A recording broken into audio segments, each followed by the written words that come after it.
You love your dog, spend quality time playing with them, provide them with enough food, and take them on daily walks. But are you really taking care of them in the best way possible? According to research from Bristol University, over 70% of dog owners unknowingly make at least one mistake when caring for their dogs. Seemingly harmless actions, such as pulling on the leash during walks, raising your voice when they misbehave, or even petting them the wrong way, can harm both their physical health and emotional well-being. In today's video, we'll uncover 20 of the most common mistakes dog owners make and how to fix them to ensure your furry friend stays happy and healthy every day.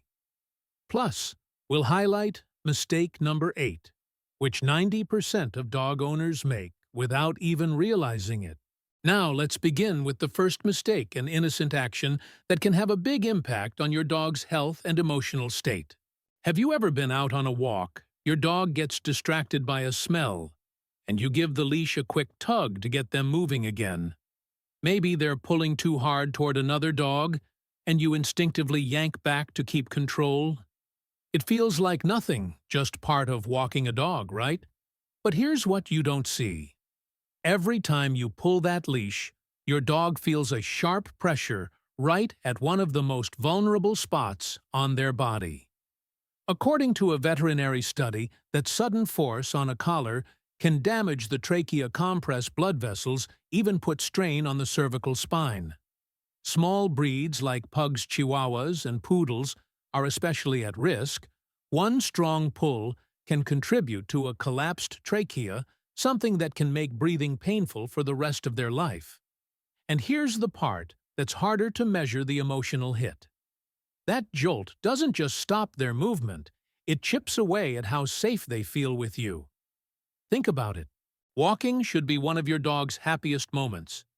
But if every trip outside comes with sudden choking or neck pain, what happens to that joy? Have you noticed your dog hesitating when you pick up the leash, or maybe sticking unusually close to your side, not because they want to bond, but because they're bracing for that next pull? You can change that. Switching from a collar to a harness takes pressure off the neck entirely. Instead of yanking, try the stop and wait approach. Stand still until they release the tension on their own. Then praise them the moment the leash goes slack. It's slower at first, but over time you're teaching your dog that walking beside you feels good, safe, and rewarding. And if a simple tug on the leash can cause that much harm, both physically and emotionally, imagine what happens when the way you correct your dog adds stress every single day. You know that feeling when your dog spots something exciting and suddenly lunges forward? Maybe it's a squirrel. Maybe it's just an interesting smell. But the next thing you know, the leash goes tight, and you're holding them back with all your strength. If you're using a regular collar, that moment is doing more damage than you think. Veterinary research has shown that when a dog pulls against a collar, the pressure isn't just on their neck, it actually increases the pressure inside their eyes. For breeds with already sensitive eyes like Shih Tzus or brachycephalic dogs, that spike in intraocular pressure can mean real trouble. It's not just uncomfortable. Over time, it can contribute to serious eye conditions. Now I get it, you're not trying to hurt your dog. You're trying to keep them safe, to stop them from bolting into the street or getting tangled with another dog. But here's the thing, safety doesn't have to come at the cost of their comfort or long-term health. Have you ever wondered why some dogs start avoiding walks, even though they used to love them? Could it be that the way we restrain them has made the whole experience less inviting?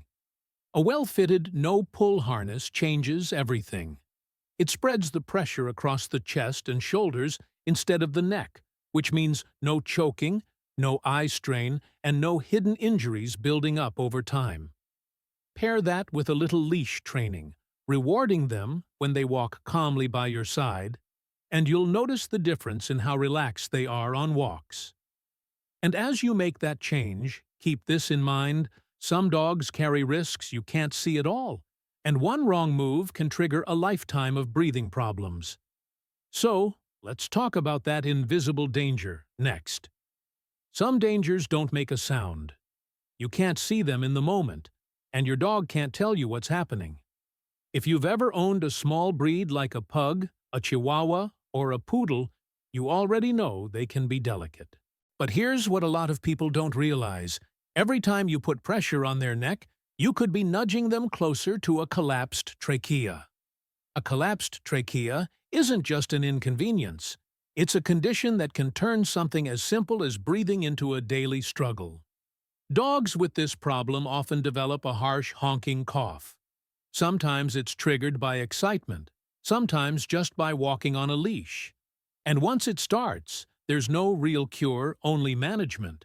Can you imagine your dog trying to play or go for a walk while feeling like they're breathing through a straw?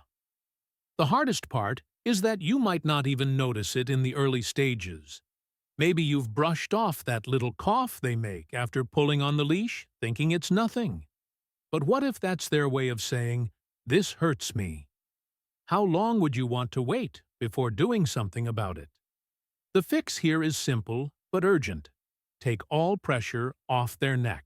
Use a harness every time you walk them, even if they seem fine. Keep an eye out for any coughing or changes in their breathing, and don't ignore them. The earlier you catch the signs, the better your chances of keeping your dog comfortable for years to come. And even if you're careful with their body, there's another way trust can break without a single touch, simply through the sound of your own voice. You've probably raised your voice at your dog at least once. Maybe they chewed something they shouldn't. Maybe they barked non-stop when you were on an important call. It's a natural reaction. You get frustrated, you shout their name, you tell them to stop. But here's the thing. Your dog can't tell you. Yelling doesn't work the way you think it does. Dogs live in the moment. If you come home and find they've had an accident inside and you start yelling, they have no idea you're upset about something that happened 5 minutes ago. All they see is you, their safe person, suddenly sounding angry and unpredictable. Have you ever noticed your dog lowering their head, avoiding your eyes, maybe even trembling, and you thought they know what they did? What if instead they were just confused and scared, because your tone told them they were in trouble? But they didn't know why. Research shows that aversive methods like yelling or harsh corrections raise stress levels in dogs and can damage your bond. Over time, some dogs stop seeking affection. Others push back with defensive behavior. And the worst part, the trust you've built over years can be chipped away in seconds.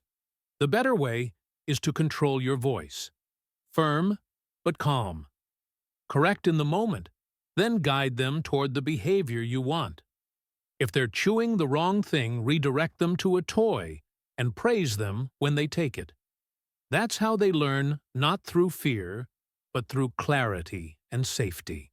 And if yelling can shake their trust this much, imagine what happens when you pile more than one harsh method on top of it. That's when the damage really accelerates.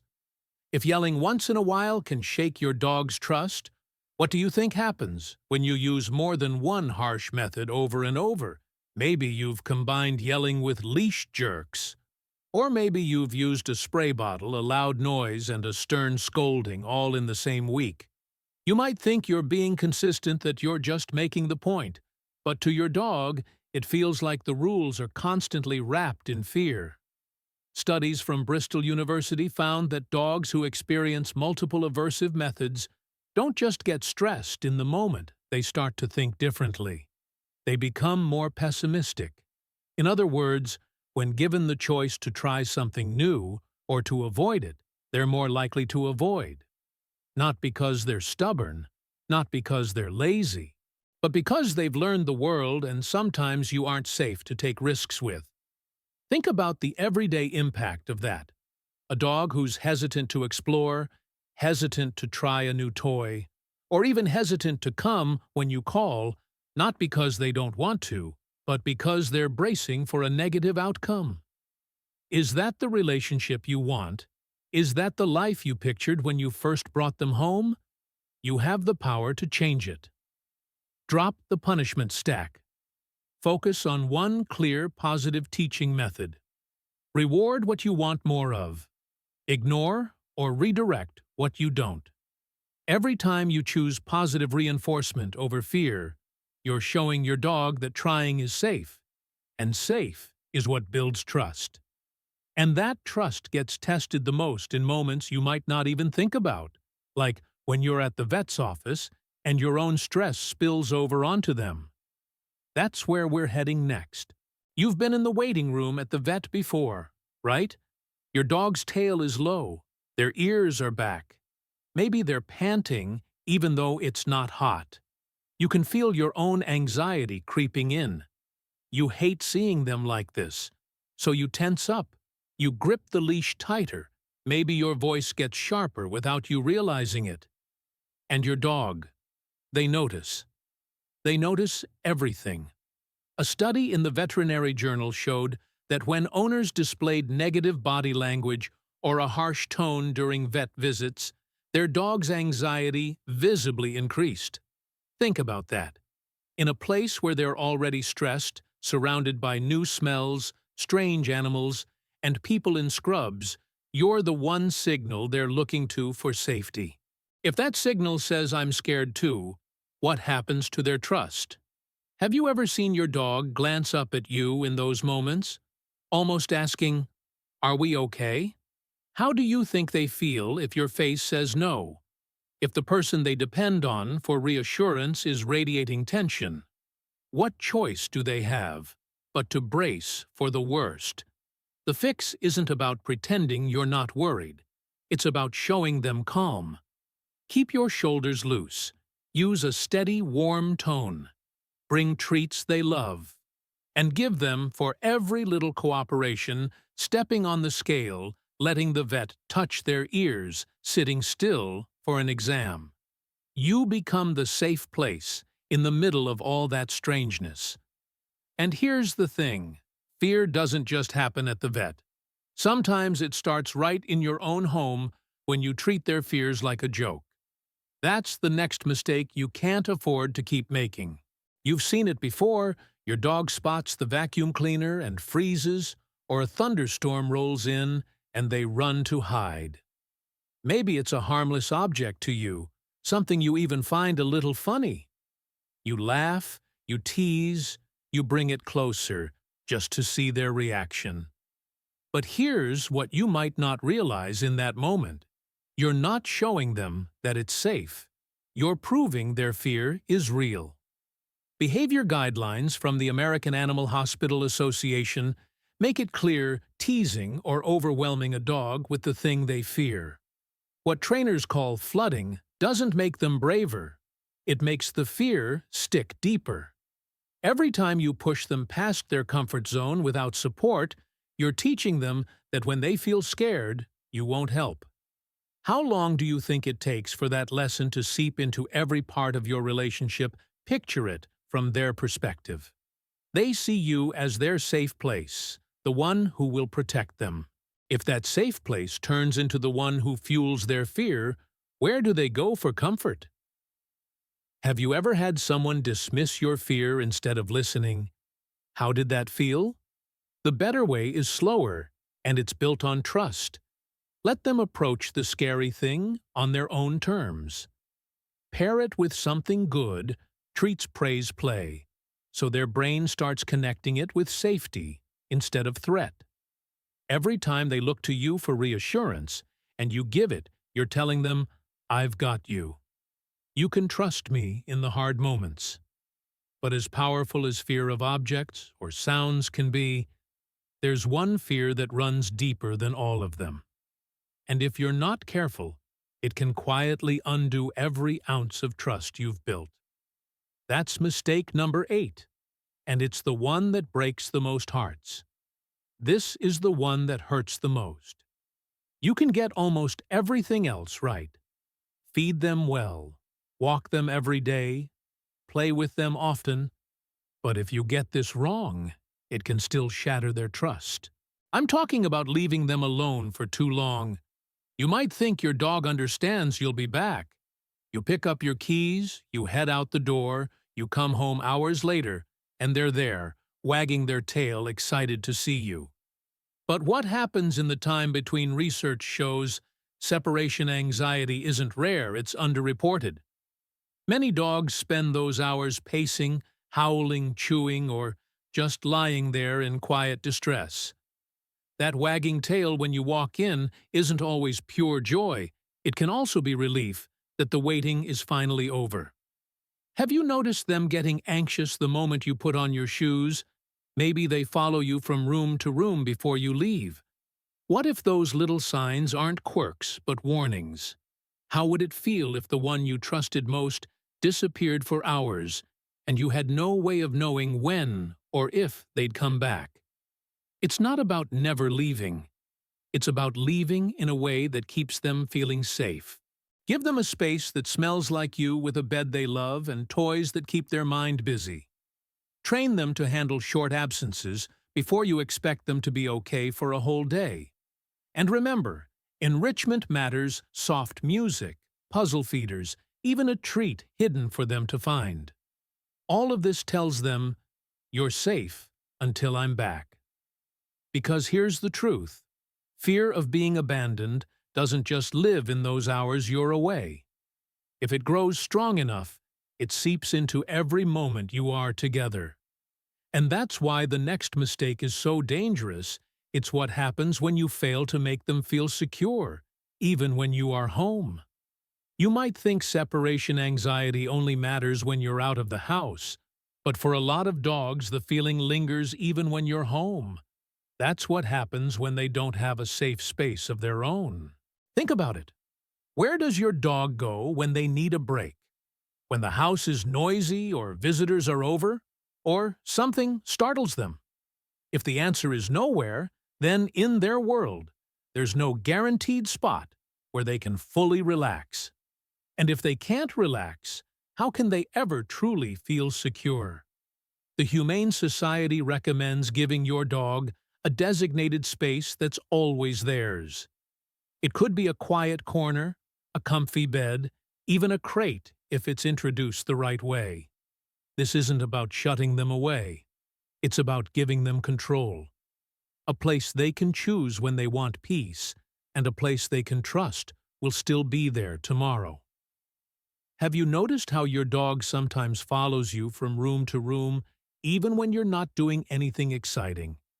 Could it be because they don't have a spot that makes them feel safe, unless you're in it?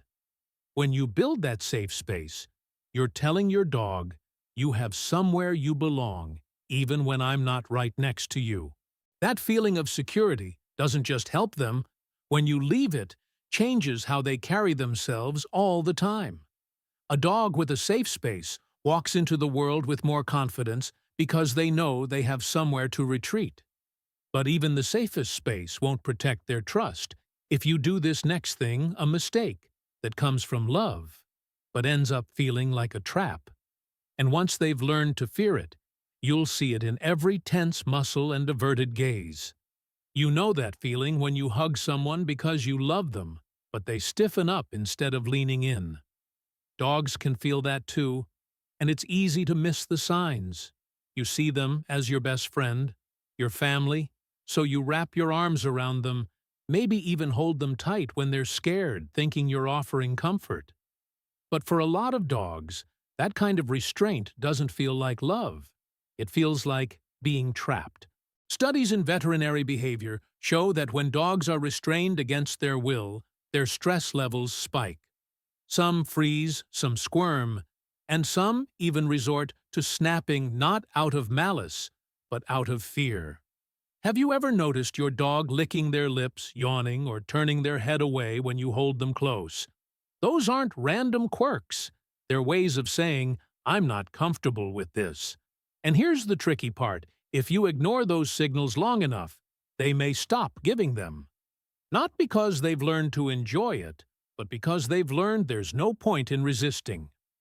That's when you start to see the deeper damage, not just discomfort in the moment, but a slow erosion of trust. If the person they love most will hold them down when they want to get away, how safe can they really feel?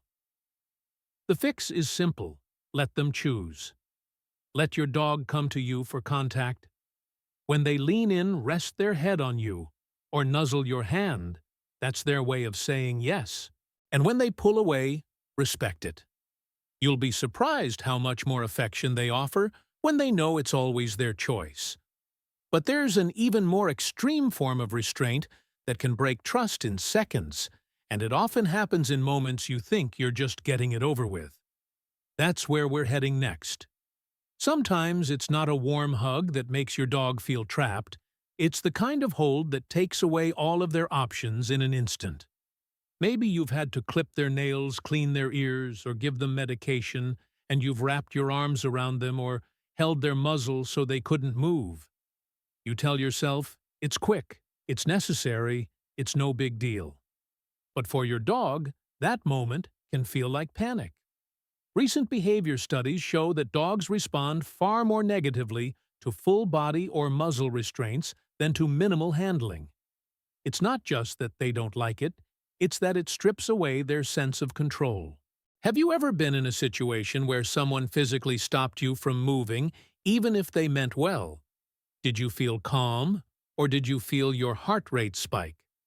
Your dog feels that same rush of stress hormones when you hold them down.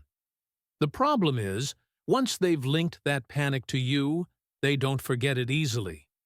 The next time you reach for them, even just to pet or groom, you might notice them stiffen, pull away, or avoid you altogether. That's not stubbornness, that's self-protection. And the more often you put them in that fight-or-freeze moment, the more they start to wonder if you're someone they can relax around at all. There's a better way. Cooperative care training lets your dog participate in their own handling, teaching them to willingly offer a paw hold still for a moment, or even rest their chin in your hand for grooming. It takes more time, yes, but it replaces fear with trust. And once you've seen your dog choose to let you care for them, you'll never want to go back to force. Because here's the thing, losing trust during grooming is bad enough, but losing it because you didn't see the silent signs of pain, that's even worse. And that's where we're going next. One of the easiest ways to lose your dog's trust is to miss the signs they're in pain, especially when they're getting older. You might look at them lying around more, taking shorter walks, or skipping playtime, and think they're just slowing down. But what if they're not just slowing down? What if every step hurts? Studies show that more than a third of dogs have arthritis by the time they're seniors, and many cases go undiagnosed. That means a lot of older dogs are living with daily pain their owners never even notice. Have you ever seen your dog hesitate before going up the stairs or shift their weight when standing still? Could that be their way of telling you, "This is harder for me than it used to be"? The heartbreaking part is that dogs are experts at hiding discomfort. It's a survival instinct they don't want to look weak. But the cost of missing those signs is high.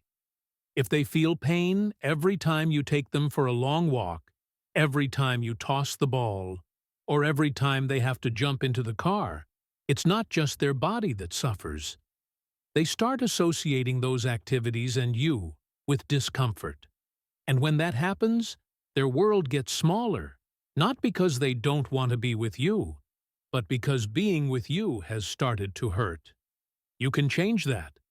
Regular vet checkups for seniors, joint supplements, if recommended softer bedding and shorter, more engaging walks, can all make a difference. You're not just managing a condition. You're showing your dog you see them, you understand them, and you'll adjust your life to make theirs better. But pain doesn't only come from aching joints.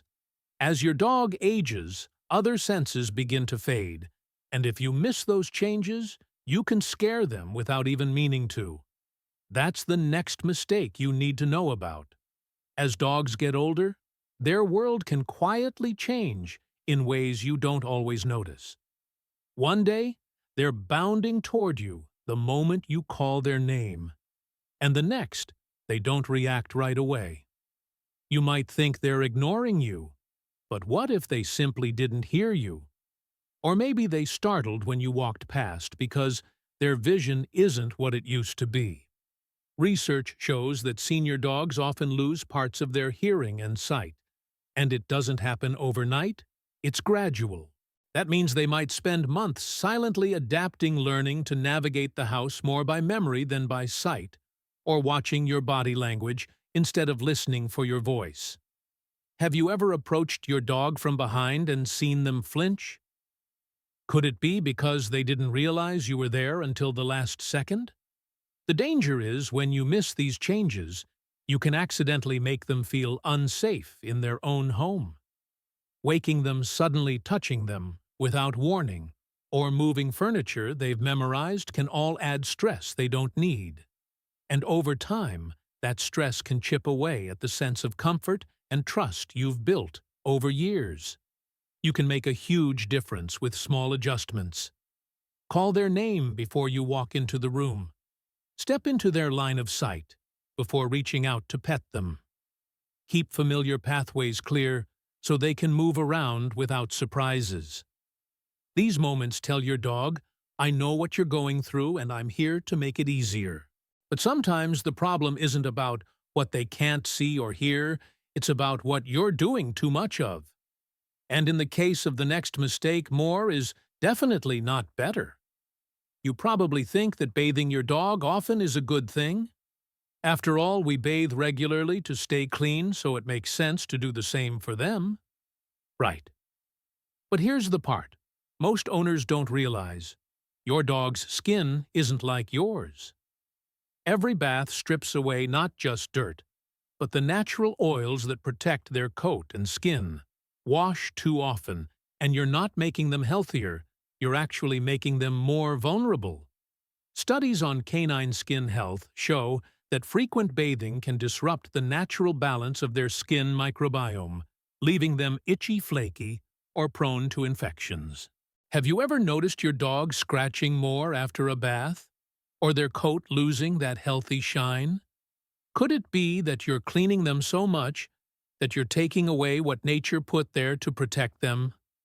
The sad part is, they can't tell you, hey, my skin's irritated. They just scratch, lick, or rub against furniture, and you might think it's just allergies or dry weather. Meanwhile, every extra bath is making it worse. And because they can't connect the dots, they might even start to dislike bath time altogether, not because they hate water, but because it always leaves them uncomfortable. The fix is simple. Unless your vet says otherwise, most dogs only need a full bath every few weeks, sometimes even less, depending on their breed and lifestyle. In between, you can wipe down their paws and belly or use a damp cloth to freshen up their coat. That way, you keep them clean without stripping away the protection their skin needs. But of course, going too far in the other direction, bathing too rarely comes with its own problems. And that's where the next mistake creeps in. If bathing too often can strip away your dog's natural protection, bathing too rarely can quietly create a whole new set of problems. You might think, well, they don't smell bad, so they must be fine. But odor isn't the only sign a bath is due. Dirt, dead skin, and excess oils can build up slowly. And by the time you notice something's off, your dog might already be dealing with itchy skin, hot spots, or even infections. Veterinary care guidelines say that most healthy dogs do best with a bath every 1 to 3 months, depending on their coat type and lifestyle. That's a big range, and it means there's no one-size-fits-all answer. Have you ever gone too long without cleaning your dog, only to realize their fur feels greasy, or their skin has a dull look? How do you think that feels to them, wearing a coat that never really feels clean? And here's the part that's easy to overlook. When your dog's skin and coat aren't healthy, they can start to smell in a way that even frequent brushing can't fix. That lingering odor can make you less likely to cuddle them, and they notice that. Imagine your dog feeling rejected, Not because you don't love them, but because something preventable made them less huggable. The solution is to find the rhythm that works for them, not for your schedule, not for your habits, but for their needs.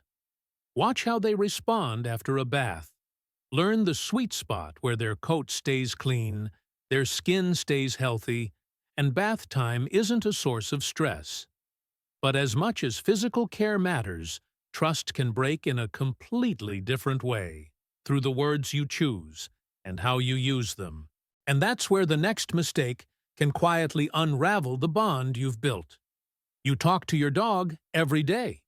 You tell them they're a good boy. You explain why they can't have that piece of chicken. You even joke with them when no one else is around.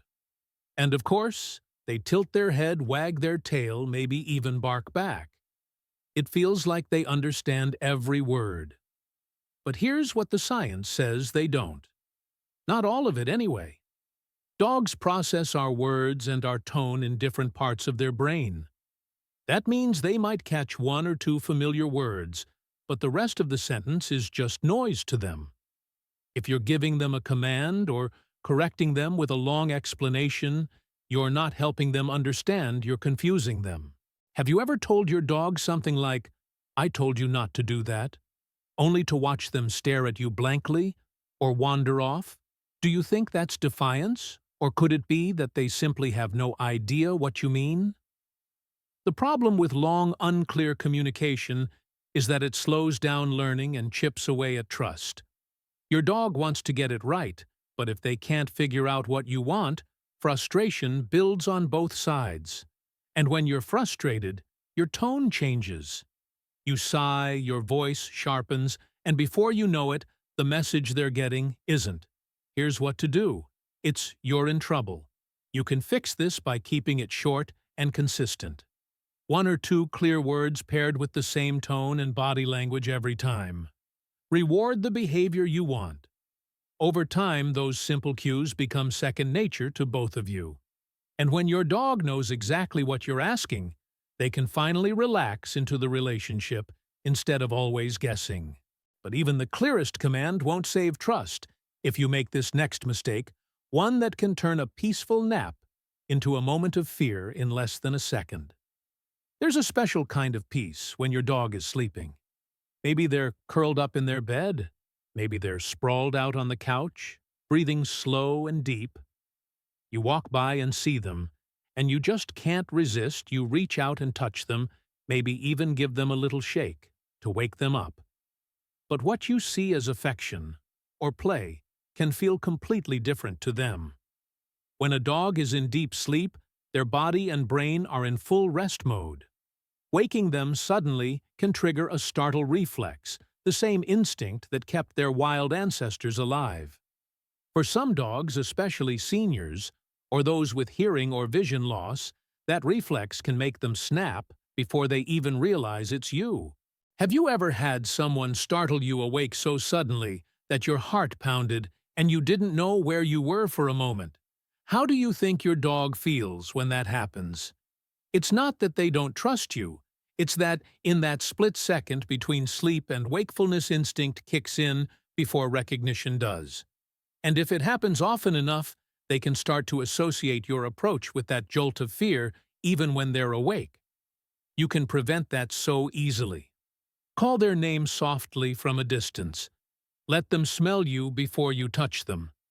Give them a few seconds to wake up on their own terms. That way, you're protecting not just their comfort, but the deep sense of safety they feel when you're around. And speaking of safety, there's one freedom that matters more to your dog than you might think, a freedom that's often taken away without a second thought. And it happens every time you step outside together. When you take your dog for a walk, you probably think the main point is exercise. You cover your usual route, you keep a steady pace, and you feel good knowing you've ticked walk off the list. But for your dog, a walk is so much more than physical movement. It's their time to read the news of the world through their nose. Every lamppost, every patch of grass, every corner holds a story. Who was here before? Was it another dog, a cat, a squirrel? That nose work is mental exercise, emotional enrichment, and pure joy rolled into one. But when you keep the leash tight and pull them away from every sniff you're cutting, that joy's short. Have you ever seen your dog stop to investigate something and you tug them along thinking, "Come on, we're walking"? Could it be that in that moment you're taking away one of their greatest pleasures? Research shows that allowing dogs to sniff freely can boost their mood and reduce stress. It's like letting them choose their own adventure every time they go outside. And when they feel that sense of agency, it deepens their trust in you. They learn that you're not just the one who takes them places. You're the one who lets them truly experience those places. You can still get where you need to go. Use a longer leash when it's safe, build in sniff breaks, and let them linger when something really catches their interest. Those extra minutes can mean the difference between a walk that feels like a chore and a walk that feels like the highlight of their day. But even sniffing can lose its magic if you make this next mistake, one that turns the whole world outside into the same predictable, boring path. If sniffing is your dog's way of exploring the world, then the route you take is the map you hand them. And here's where a lot of owners don't even realize they're limiting that world. You grab the leash, head out the door, and take the exact same path you've taken 100 times before. Same streets, same corners, same smells. It's efficient, it's familiar. For you. But for your dog, it's like reading the same page of a book over and over again. Have you ever noticed your dog's excitement drop after the first few minutes of a walk? Maybe they sniff less, pull less, or just trail behind. Could it be that they've already read everything on this route, and there's nothing new to discover? Imagine if someone told you that every day for the rest of your life, you could only walk around one single block. How long before you'd start looking for excuses not to go? Research into scent. Enrichment shows that variety keeps a dog's mind engaged and their stress levels lower. New routes, even just a small detour, offer fresh scents and mental challenges. And here's the bonus. When your dog is mentally satisfied, they're often calmer and more relaxed back at home. You don't have to turn every walk into an expedition. Just swap the direction, take a different street visit, a new park once in a while. Watch their body language when they catch a new scent. Their tail lifts, their pace changes. Their whole body says, "This is interesting." That spark is what you're giving them when you break the routine. And speaking of taking things away and giving them back, there's one final mistake that can undo trust in a split second, one you might be making inside your own home without even thinking. Think about how you'd feel if you were enjoying your favorite meal or holding something special and someone suddenly snatched it away without a word. You'd feel shocked, maybe even a little angry, right? That's exactly how it feels for your dog when you take their food or toy without warning. A lot of owners do this without meaning any harm. You might grab a toy because it's time for bed, or take away a chew because you think they've had enough. But here's the thing, when you do it, suddenly your dog doesn't just lose the item, they lose the sense of safety around you. Have you ever seen your dog pick up a toy and move to a corner almost guarding it? Could that be because they've learned that if you come close, the fun ends? Behavior experts call this resource guarding, and it can start with something as small as a few surprise takeaways. Over time, it teaches your dog to be protective, even defensive around the things they value. That's not because they don't love you. It's because they're not sure you'll let them keep what's theirs. You can change this dynamic completely. Teach them that giving something up leads to something better. Offer a treat and ask for the toy, then give it back after. Let them finish their food before you move the bowl. Every time you handle their possessions with respect, you're telling them, "You can trust me with what matters to you. And when you add that kind of respect to everything else we've talked about, you're not just avoiding mistakes, you're building a bond so solid that your dog will feel safe, understood, and loved every single day. Which brings us to the part that ties all of this together. So now you know 20 mistakes that can quietly chip away at your dog's trust sometimes without you even noticing. Some of them are physical, some are emotional, and a few are so subtle that you might have thought they were harmless. But every one of them matters because to your dog, trust isn't built in the big moments. It's built in the small ones over and over again. Remember mistake number 8. The fear of being left alone too long. That wasn't just a single point on the list. It's the thread that runs through so many of these mistakes. Whether it's leaving them without comfort, restraining them when they're scared, or taking away something they value, what really breaks a dog's heart is the feeling that they can't count on you to keep them safe. Have you started to see any of these moments in your own routine? Maybe that leash tug you thought was nothing, the raised voice you used when you were frustrated, the bath schedule you never questioned.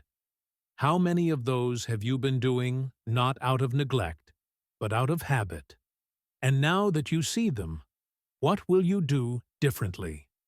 Here's the good news. Every one of these mistakes is fixable. The moment you change how you act, your dog notices.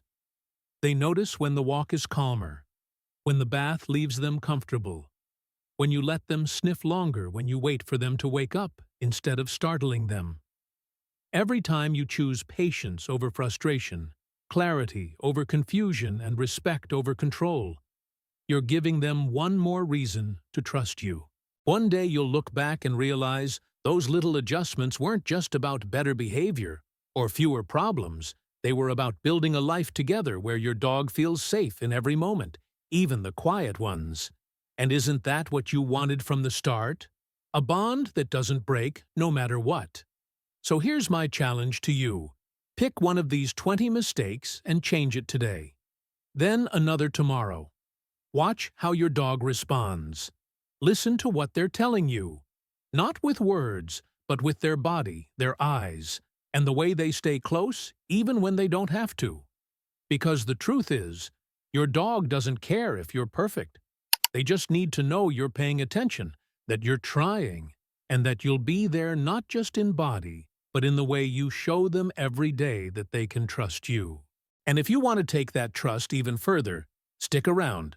Next time, we're going to talk about the 7 most powerful ways to rebuild your dog's trust and make it stronger than ever.